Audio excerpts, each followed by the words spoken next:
స్వస్థపరచడానికి నేను వచ్చానని చెప్పలేదు, కానీ స్వస్థపరిచాడు. చచ్చిపోయిన వారిని లేపడానికి నేను వచ్చానని చెప్పలేదు, కానీ లేపాడు. కష్టాల్లో ఉన్నవారు కన్నీళ్లు తుడుస్తానని చెప్పలేదు, కానీ తుడిచాడు. Do you know what is the ministry of Jesus?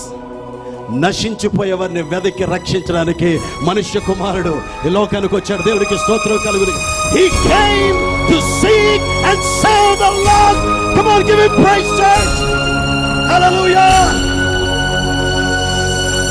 ఇంటికి వెళ్ళే ముందు ఒక్కటే జ్ఞాపకం చేసుకోండి, ఇంకా నీ హృదయంలో యేసయ్యకి స్థానం లేదా? జక్కి ఇంటికి వచ్చిన రక్షణ ఈ రోజు నీ జీవితంలోకి రావాలి, నీ ఇంటికి రావాలి. ఆ జైలు అధికారి ఇంటికి వచ్చిన రక్షణ నీ ఇంటికి రావాలి. Jesus in Hebrew Joshua, in Greek Jesus. Jehovah అయిన రక్షకుడు. Jesus is a Greek word, Greek name, which means Yahweh is my salvation. ప్రభువే నా రక్షకుడు.